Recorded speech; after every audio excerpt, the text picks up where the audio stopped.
Colectivo Aporía presenta Laberinto de Voces. Las letras llenan la hoja hasta el borde. El pequeño espacio resulta insuficiente. De estas páginas sombrías. Sin embargo, siguen llegando. No puedo detenerlos. Pues, igual Salgo fuera de la hoja. Empaparán su alma del mismo modo que el agua empapará el azúcar. Al pie de la palabra. Recomendaciones de la semana. ¿Sabías que? De la palabra. Recomendaciones de la semana.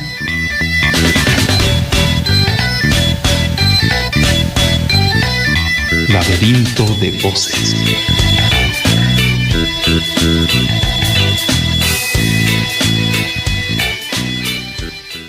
Hola, buenas tardes, queridos radioescuchas. Sean bienvenidos al segundo programa de Laberinto de Voces, producción del Colectivo Aporía.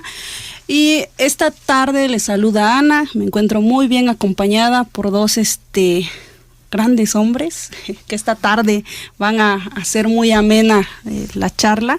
Y uno de ellos es una voz ya muy conocida de este programa, Carlos, licenciado en Ciencias Políticas, y pues el otro es un invitado especial, muy especial, de Laberinto de Voces, el profesor Alejandro Arturo Jiménez Martínez, quien es maestro en Historia Moderna y Contemporánea, profesor investigador de tiempo completo de la UAPJO y quien actualmente realiza estudios de doctorado en Ciencias con especialidad en Investigaciones Educativas en el Departamento de Investigaciones Educativas del CINVESTAP. CINVESTAP. A ver, ¿quieren saludar?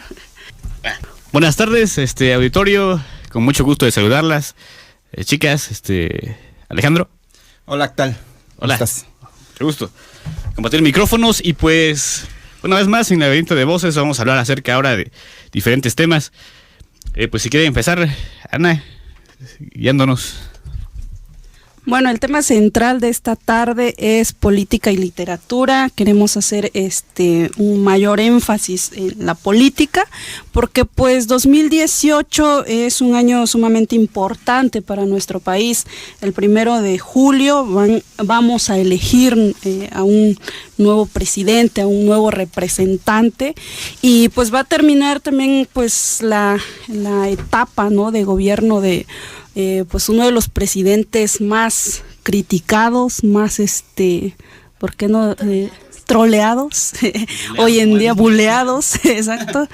Ya sé que no aplauden, decía él, uno de los menos aplaudidos probablemente, y pues también uno de los presidentes que nos deja un sinfín de reformas, ¿no? Un sinfín de reformas que pues apenas hemos comenzado a ver todas las implicaciones que tienen dentro de la sociedad, este sinfín de reformas que fueron aprobadas durante su sexenio, además de pues que también nos deja un país con un sinfín de desaparecidos, de estudiantes también, que me parece que es uno de los acontecimientos que marca, ¿no?, este sexenio. Por eso queremos platicar, consideramos adecuado entablar esta charla en torno a política y literatura. Claro. Bueno, más adelante en el programa tocaremos una de las reformas que se aprobó con el presidente Peña Nieto, que fue la reforma político-electoral, y de la cual se desprenden con más firmeza las candidaturas independientes, como es el caso de Marichuy. Particularmente tocábamos al principio el tema de literatura y política, ¿por qué relacionarse, no? Y era una de las preguntas primeras. Bueno, pues, ¿qué opinan ustedes? Yo pienso que la política está inmersa prácticamente en todos los ámbitos de la vida, y pues la literatura es una de las formas más ricas de describir la realidad. Ahora bien, podemos ver un poco también, Alejandro, desde la historia, cómo se ha contado a través de la literatura. Tenemos ejemplos de novelas como La sombra del caudillo, Los de abajo, La tormenta de Vasconcelos, etcétera. ¿Qué opinas acerca de esto, de la relación de literatura y política? Bueno, pues es una relación que es imposible de quitar. Ya dijiste unos ejemplos muy, muy pertinentes desde la época de la Revolución Mexicana. Claro. Y nos vamos más atrás, pues lo mismo, ¿no? En el siglo XIX, grandes literatos mexicanos, grandes hombres de letras, pues alternaban esa actividad pues también con la política, ¿no? Pensando en Ignacio Manuel Altamirano, por ejemplo, Luis una amplia producción, ¿no? De novelas y demás, pensando, mi favorita, El Zarco, ¿no? Que digamos escribe Ignacio Manuel Altamirano. Y bueno, él, pues un hombre de política constante dentro del grupo de liberales de la segunda mitad del siglo XIX, ¿no? Y bueno, ya mencionabas, después de la Revolución, o personas que nacieron antes de la Revolución, que se formaron como jóvenes en instituciones de educación superior, precisamente durante la Revolución, ¿no? Y que después producen novelas que efectivamente nos muestran su visión de algunos aspectos que en algunos casos ellos vivieron o se enteraron, ¿no? Respecto a la revolución, ¿no? Uno de los casos típicos es el de Guzmán, ¿no? Que mencionabas, y bueno, pues de ahí en adelante, bueno, Ibargüengoitia, ¿no? Con Gorostiza, ¿no? Gorostiza, en fin, tenemos una amplia gama de hombres de letras que alternaron la literatura con la política, ¿no? O que vieron la política desde fuera, la plasmaron a través de la literatura y a lo mejor no fueron tan partícipes, pero sí es una relación constante, ¿no? Claro. Pues hablando igual de esta relación, Ana, veíamos que pues se puede considerar intelectuales a esos escritores. A reserva de lo que opinan ustedes, me parece que el concepto de intelectual pues no puede ser tan extenso, y yo creo particularmente que no podríamos, por ejemplo, a los artistas denominarlos puramente intelectuales, sino aquellos que conciben la producción del conocimiento. En ese sentido, pues los escritores podrían ser llamados intelectuales, y hay aquí distinciones entre la relación de la política a los intelectuales y la literatura. Porque podemos hablar de distintos tipos de intelectuales, ya sea aquellos que disienten del sistema o aquellos que se vuelven, como llamó Gramsci, intelectuales orgánicos porque trabajan y desarrollan su ideario, su itinerario a través del mismo sistema. Hay ejemplos acerca de personajes que participaron en la Revolución Mexicana y se asumieron como parte del sistema. Uno de ellos fue Vasconcelos, que sí compitió en elecciones, pero pues que fue el fundador de la Secretaría de Educación Pública, ¿no? También está el ejemplo de Salvador Novo, que fue director de Bellas Artes, y así encontramos a diferentes e ilustres escritores e intelectuales que trabajaron a través del sistema. Pero también los hay, los que disintieron. El ejemplo más cercano que recuerdo ahora es el de Silvestre Revueltas, que acabó en Lecumberri por el hecho de manifestarse activamente contra el gobierno del presidente Echeverría Díaz Ordaz. No, bueno, pues, desde antes, pues. Desde antes. Sí. Ahorita mencionabas a Martín Luis Guzmán, ¿no? Claro. Bueno, hace ratito, y también, bueno, el caso de él pasa por la Conaliteg, ¿no? Uh-huh. Y es, muchos de estos intelectuales, por ejemplo, durante la Revolución les toca, digamos, una tensión bien compleja, porque algunos de ellos, se me ocurre Alfonso Reyes, claro, ¿no? Hijo del general, ¿no? Bernardo Reyes, y que durante el periodo de la Revolución está en esa tensión de que pues algunos de sus amigos, compañeros de estudio, pues están también entre el periodo del porfiriato, con el régimen del porfiriato, pero al mismo tiempo algunos, como el propio Vasconcelos, que toma postura inmediata o muy pronto a favor de Madero, ¿no? Entonces, pues a ellos les cuesta mucho trabajo, ¿no? La viven complicada este proceso de Revolución Mexicana. Y bueno, este grupo famoso del Ateneo de la Juventud, después Ateneo de México, bueno, no, a veces no es tan fácil, ¿no? Ya cuando uno ve ya las biografías con más detalle, se encuentra con que, bueno, sí, por ejemplo, Vasconcelos, pues efectivamente, quien crea o a quien le toca crear la Secretaría de Educación Pública, pero después, como bien dices, se separa del régimen, viene precisamente aquí a Oaxaca a buscar la gubernatura, pero ya fuera del grupo en el poder. Claro. Le va como en feria. Después busca la presidencia en el 29, también le va a Comenfe, y ya de ahí, pues digamos, ya toma una distancia importante respecto al régimen. Pero, bueno, insisto, Martín Luis Guzmán, después, por ejemplo, o sea, en el camino tiene una producción muy importante de obras, y al mismo tiempo lo vemos ya hacia la segunda mitad, por ejemplo, del siglo XX en la Conalitej, ¿no? Uh-huh. Entonces, sí, ahí es complicado, este papel de intelectual lleva a muchos de estos actores en el ámbito de la política a veces estar dentro, a veces estar fuera, ¿no? Claro. Sí. Me parece también importante no olvidar a los hermanos Flores Magón, que fueron más conocidos por la crítica que hicieron a través del periodismo, ¿no?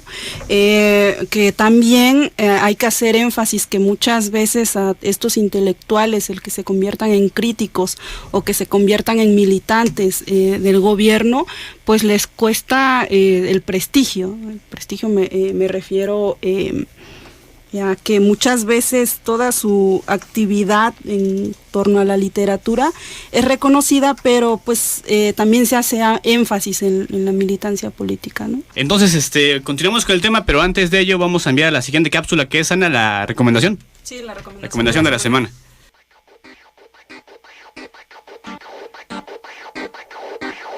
Recomendación de la semana. Esta semana recomendamos La sombra del caudillo, del escritor mexicano Martín Luis Guzmán.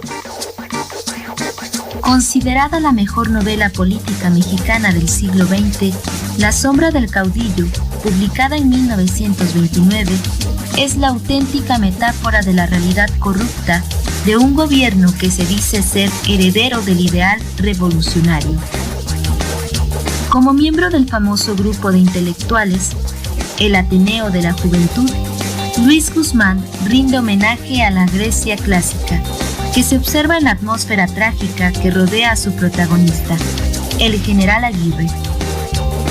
Los hechos de esta obra ocurren en el México posrevolucionario y denuncia la ambición de poder que produce el fraude electoral. Aparte de esto, Guzmán utiliza su pluma para criticar la imagen del caudillo. Para ese entonces, el caudillo era Álvaro Obregón, que algunos revolucionarios se adjudicaron después de concluido el movimiento armado. Esto con el fin de poner en evidencia la corrupción que comenzaba a gestarse y sustentarse en intereses personales. Para 1960, la novela fue llevada a la pantalla grande por el director mexicano Julio Bracho. Sin embargo, su proyección estuvo vetada por casi 30 años, lo que nos muestra que, pese a que la historia fue concebida hace casi un siglo, resulta vigente aquello que Luis Guzmán criticó: la corrupción del poder. La sombra del caudillo, de Martín Luis Guzmán. Pues continuamos con esta relación entre los intelectuales, el poder, la política y la literatura. La hipótesis es la siguiente: mientras más democrático es un país, la postura de los intelectuales pesa menos. A mi parecer, el hecho de que cobren tanta importancia es porque de algún modo la sociedad es un poco menos, está un poco menos informada y es un poco más menos analítica respecto a esos procesos, y creo que esto particularmente ocurría también en México. Antes los intelectuales estaban rodeados de una aura casi mágica, ¿no? Y esto los convertía en dar una opinión pues que era bastante seguida por las demás personas. En el contexto actual pienso que esto no sucede, porque no se crean grandes discusiones. Pienso que los intelectuales han venido a ser sustituidos por los agentes de marketing o por los publicistas. Bueno, pues, como toda aseveración y como toda hipótesis, digamos, es rebatible y, por supuesto, discutible.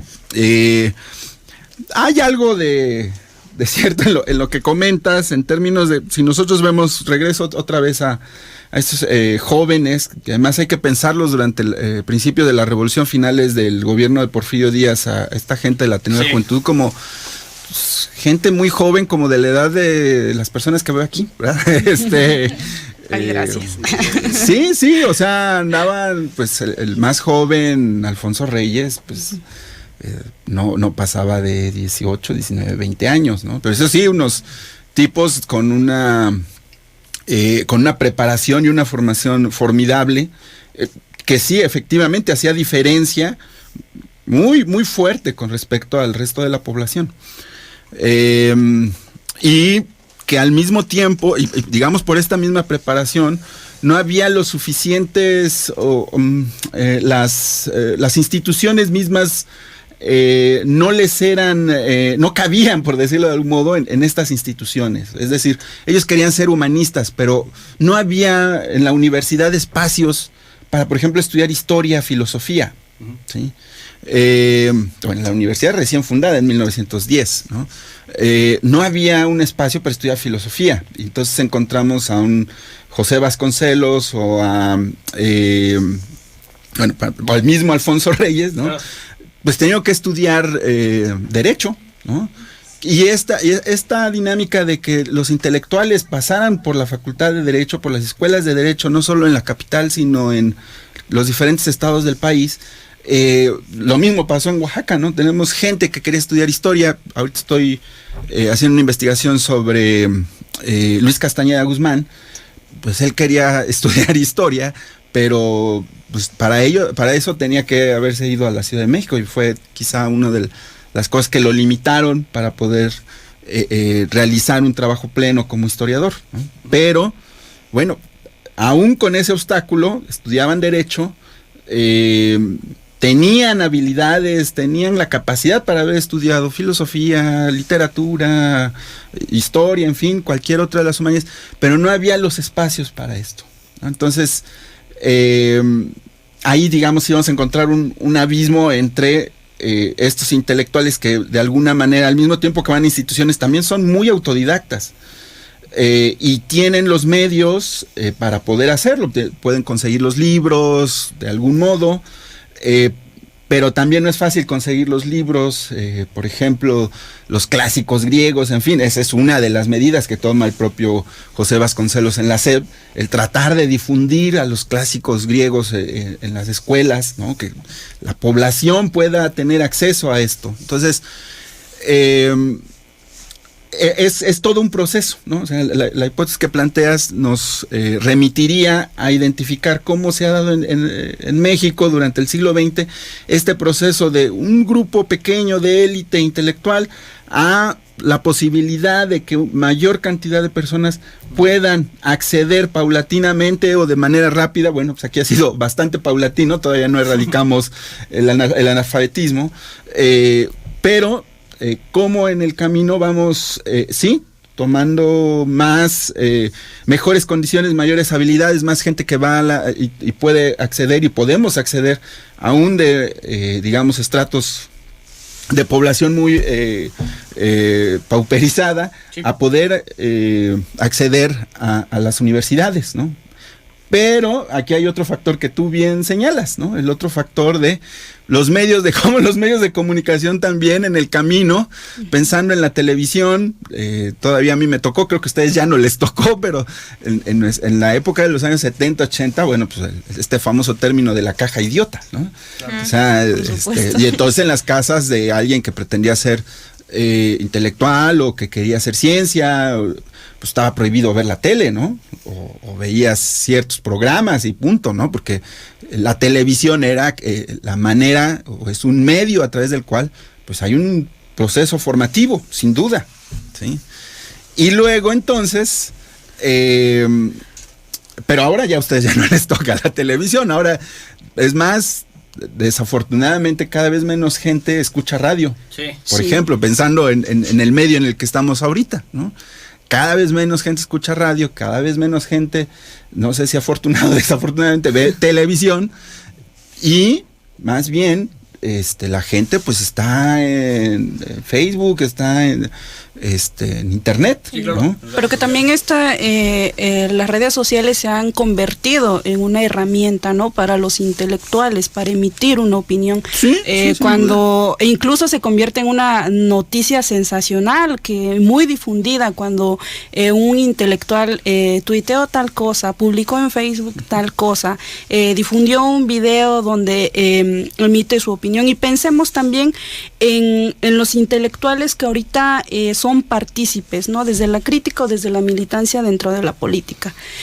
Como son personas que ya tienen un buen respaldo académico, tienen un sinfín de reconocimientos, que incluso muchas veces se les ha denominado las vacas sagradas, ¿no? Son los que han participado. No sé, pienso en uno de los ejemplos más conocidos, es el de Elena Poniatowska, que ha abiertamente participado con Andrés Manuel López Obrador, y que incluso en la Feria Internacional del Libro, que es pasada en el mes de noviembre, acá en Oaxaca, establecía un diálogo sobre el tema de la precandidata, ¿no? Marichuy, de la que está buscando ser la precandidata independiente, aspirante a candidata, con Graciela Iturbide, ¿no?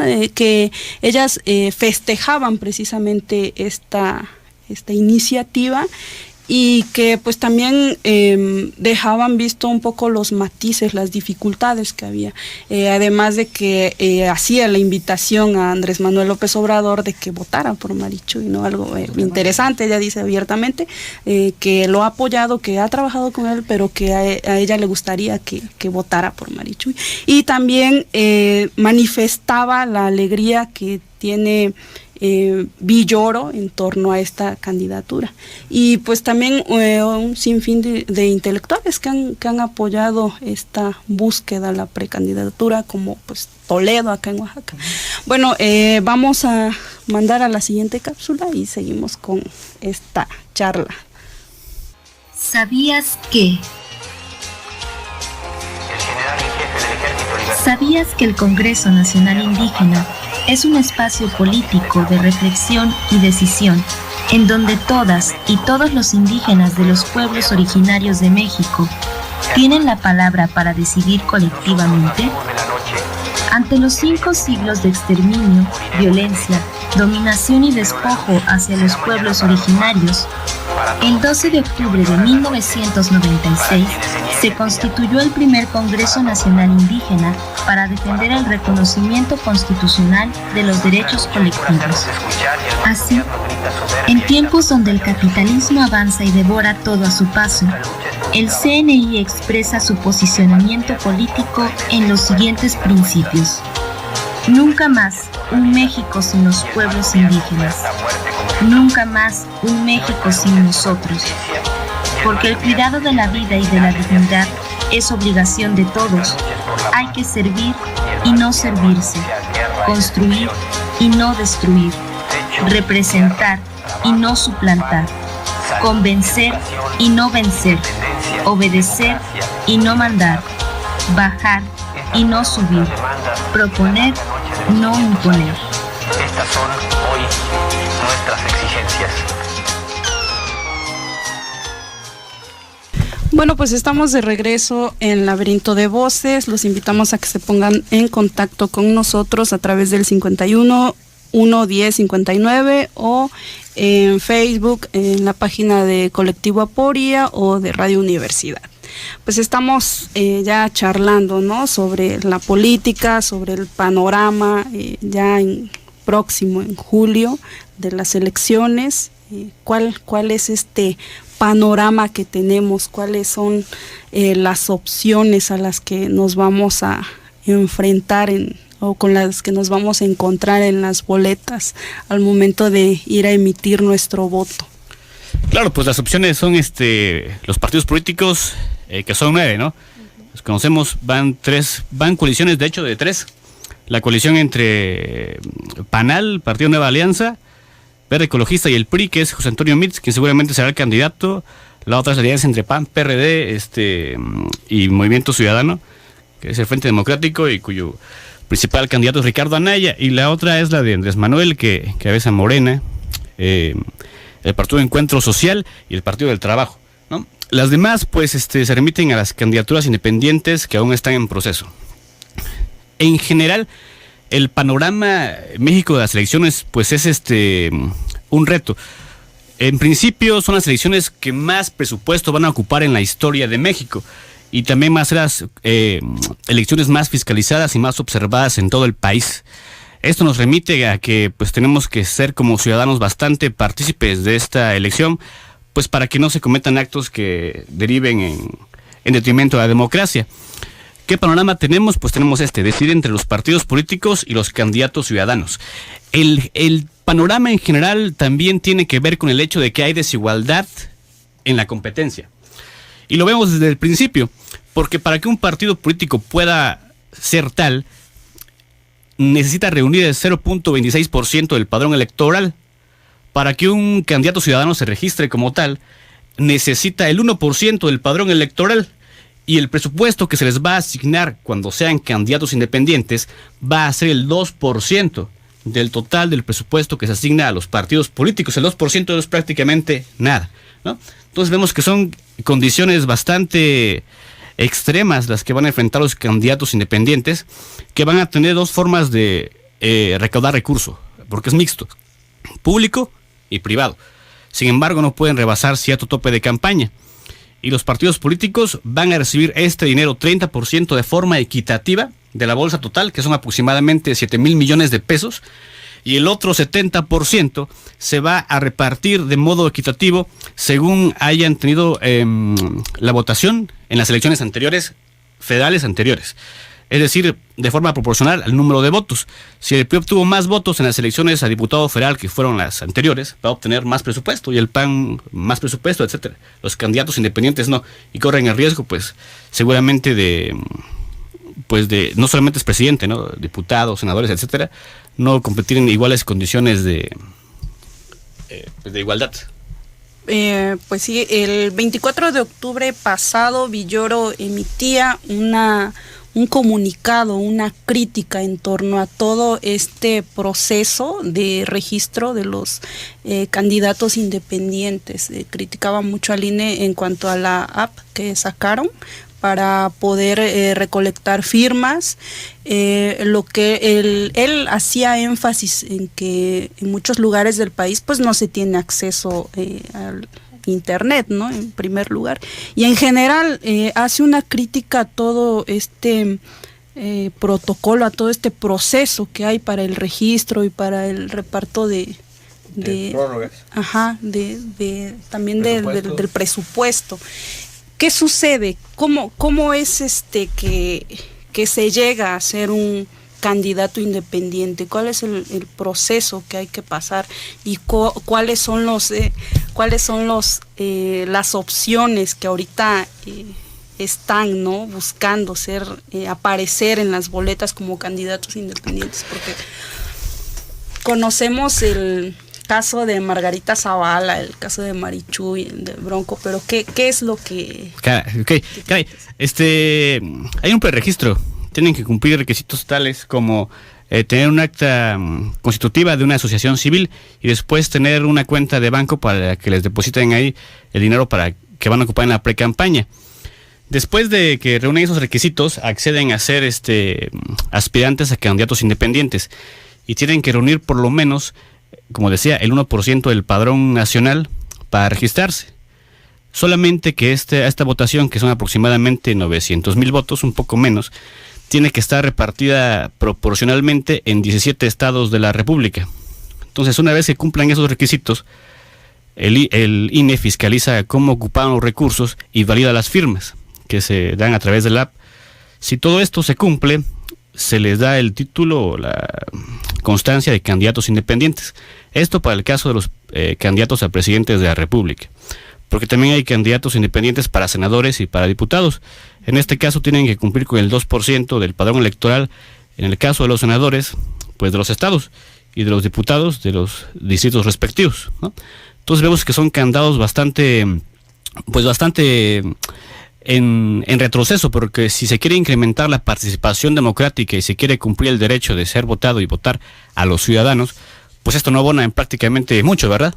Entonces la forma, Ana, en que se accede a una candidatura independiente. Tenemos que cumplir con esos requisitos básicamente. Quienes ahora llevaban ya cumplida esta meta, pues eran Calderón, José Luis Rodríguez Calderón, el gobernador de Nuevo León, y se acercaba a la meta también Margarita Zavala. Marichuy no sé exactamente en qué números va, pero me parece que sí le faltaban bastantes firmas. Bueno, de esto hablaremos también un poco más adelante, ¿no? De la conveniencia de brindarle nuestro respaldo a esta precandidata. Ok, bueno, ¿les parece si vamos a la siguiente cápsula y regresamos para tocar el tema de Marichuy?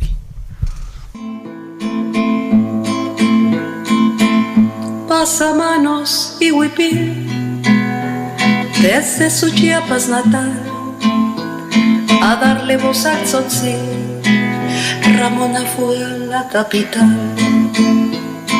Más varona que un varón, ella demanda trato igual, como india, como mujer, y en su tradición artesanal.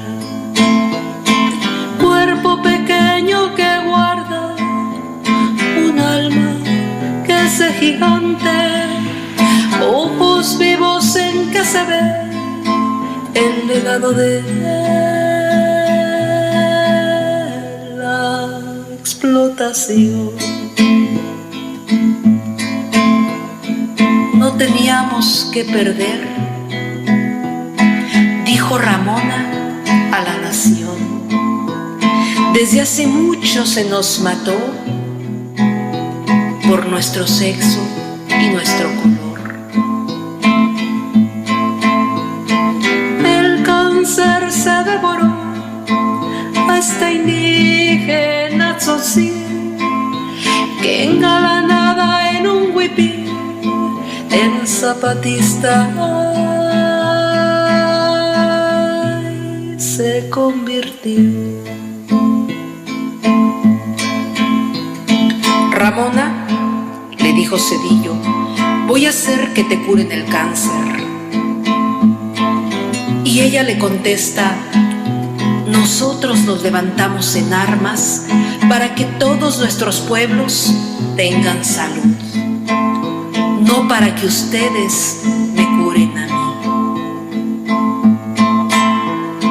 Pasamanos y huipil, un día de Reyes se fue esta bella india Tzotzil, que comandanta se hizo llamar.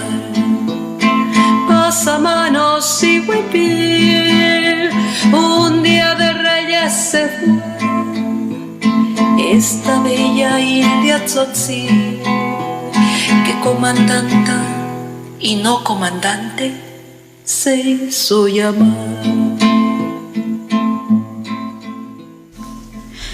Pues estamos de regreso en Laberinto de Voces y comenzábamos a hablar de Marichuy, un tema sumamente importante, un tema que ha hecho mucho ruido en todos los medios de comunicación. Pero ¿por qué? ¿Por qué ha hecho tanto ruido? Quienes buscan una candidatura independiente, pues ya mencionábamos a Margarita Zavala, ¿no? Quien fue o quien es esposa del expresidente Felipe Calderón, y que pues no nos resultó tan novedoso. Pero ¿por qué Marichuy sí nos resulta una novedad? ¿Por qué genera tanta inquietud dentro de la sociedad? Bueno, creo que en buena medida tiene que ver con, es una propuesta desde, como ellos mismos lo dicen, los indígenas o el Consejo Nacional Indígena lo dice, es una propuesta desde abajo. Eso es, me parece, el primer punto de llamar la atención, ¿no?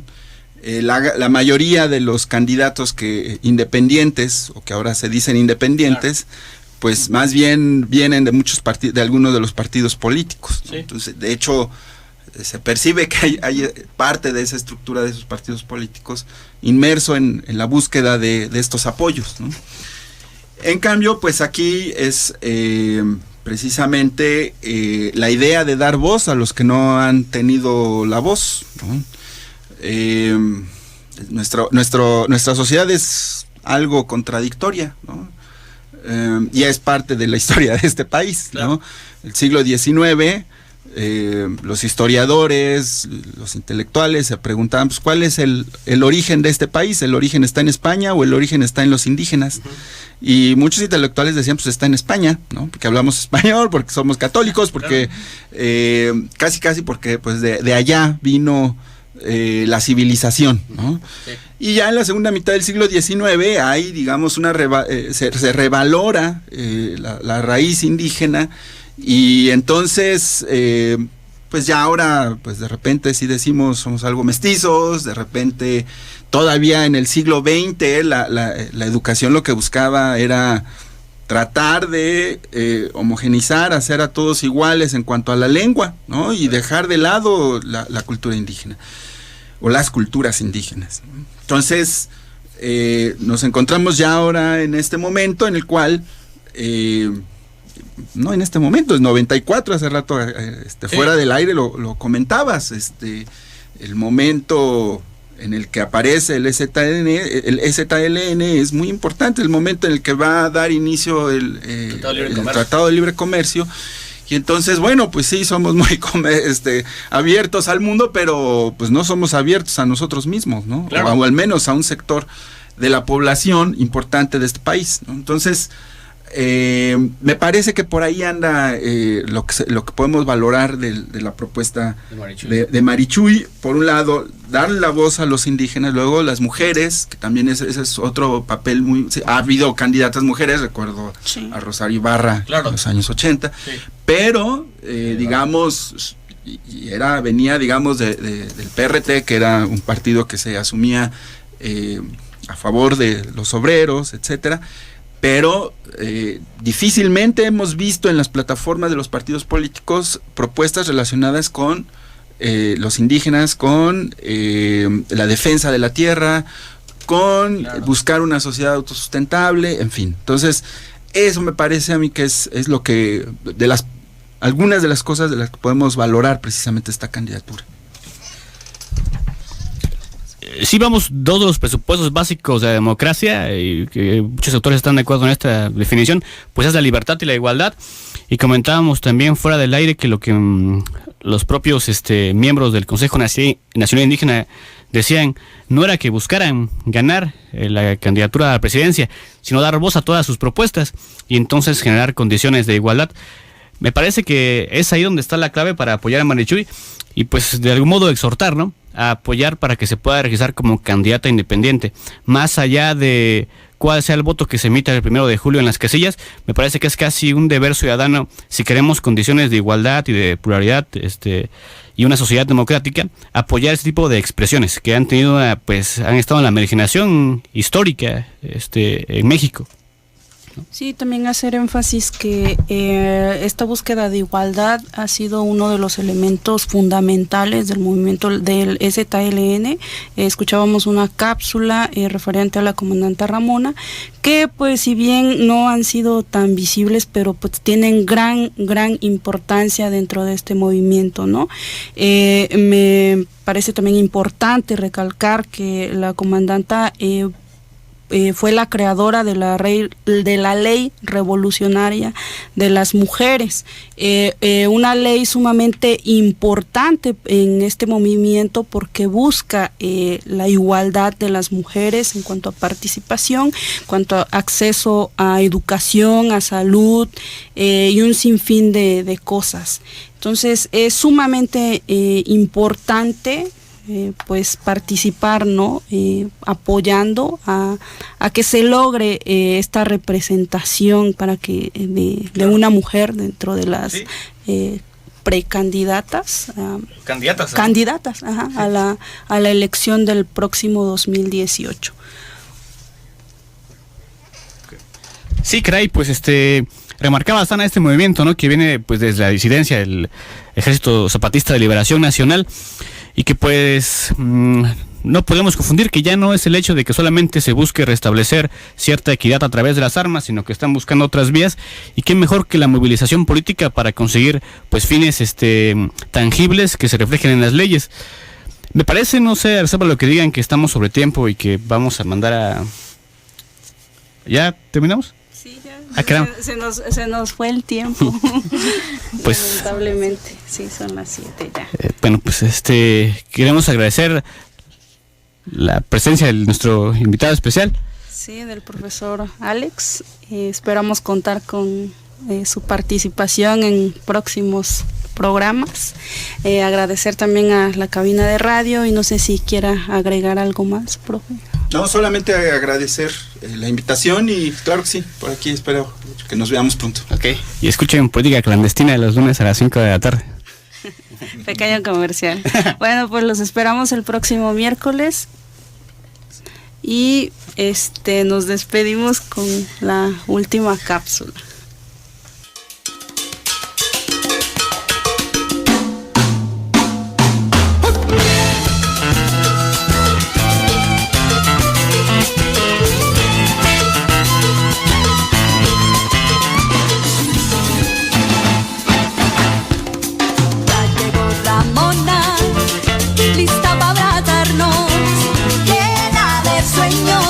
Como una luna brillosa que acaricia el alma.